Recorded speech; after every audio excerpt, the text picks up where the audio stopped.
ನಮ್ಮಮ್ಮ ಸಿಟ್ಟು ಮಾಡ್ಕೊಂಡಿದ್ದು ನಿಜ. ಹೇಳಿದ್ದಾರೆ, ನೀನು ಅಷ್ಟಿದ್ರೆ ನೀನು ಅಲ್ಲೇ ಹೋಗು, ಬೆಂಗಳೂರಿಗೆ ಹೋಗು, ನೀನು ಬರಬೇಡ, ಮನೆಗೆ ಬರಬೇಡ, ಈ ಥರ ಹೇಳಿದ್ದುಂಟು.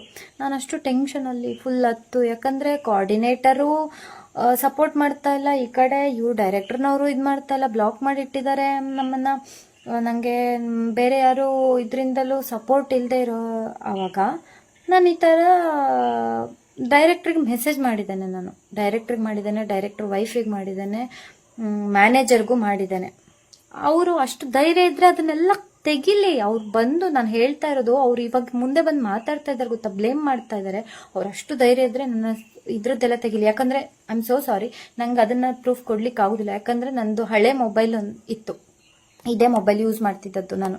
ಈ ಮೊಬೈಲಲ್ಲಿ ನನ್ನ ವಾಟ್ಸ್ಆ್ಯಪ್, ಇನ್ಸ್ಟಾಗ್ರಾಮ್ ಇದು ಪ್ರತಿಯೊಂದು ಇತ್ತು, ಚಾಟ್ ಮಾಡಿರೋದು. ಯಾಕಂತಂದ್ರೆ ಒಂದಲ್ಲ ಒಂದು ಇದನ್ನ ಯೂಸ್ ಆಗ್ತದೆ ಅಂತೇಳಿ ನಾನೆಲ್ಲ ಇಟ್ಕೊಂಡಿದ್ದೆ. ನನ್ನ ಮೊಬೈಲ್ ಇದ್ದು ಡಿಸ್ಪ್ಲೇ ಹೋಯ್ತಾ ಇತ್ತು ಇದ್ರದ್ದು. ಇವಾಗ ಸೈಡಲ್ಲಿ ಒಂದು ಲೈನ್ ಕಾಣಿಸ್ಬೋದೇನೋ, ಫುಲ್ ಡಿಸ್ಪ್ಲೇ ಹೋಗಿರೋದ್ರಿಂದ ಅದು ಫುಲ್ ಹೋಗಿದೆ, ಅದು ಎಂತ ಸಹ ಇಲ್ಲ, ಫುಲ್ ಹೋಗಿತ್ತು. ಅದಾದ್ಮೇಲೆ ನಾನು ಹೊಸ ಮೊಬೈಲ್ ತಗೊಂಡೆ. ಇದು ನನ್ನ ಅಮ್ಮಂಗೆ ಈಗ ರಿಪೇರಿ ಸರಿ ಮಾಡಿಸಿ ನನ್ನ ಅಮ್ಮಂಗೆ ಕೊಟ್ಟಿದ್ದೇನೆ ಇದು ಫೋನು.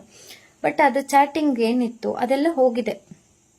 ಅಗೇನ್ ನಾನು ಮೊಬೈಲಲ್ಲಿ ನಾನು ಇನ್ಸ್ಟಾಲ್ ಮಾಡಿಕೊಂಡು ಆ್ಯಪ್ ಅದನ್ನು ಬ್ಯಾಕಪ್ ಮಾಡ್ಲಿಕ್ಕೆ ಟ್ರೈ ಮಾಡಿದ್ರು, ಆಗಲಿಲ್ಲ. ಬಟ್ ಕೆಲವು ಕಾಲ್ ರೆಕಾರ್ಡ್ಸ್ ಇತ್ತು, ಬಿಕಾಸ್ ನಾನು ಬೇರೆಯವರಿಗೆ ಶೇರ್ ಮಾಡಿರೋದ್ರಿಂದ ಕೆಲವು ಕಾಲ್ ರೆಕಾರ್ಡ್ಸ್ ಇತ್ತು ನನ್ನ ಹತ್ರ.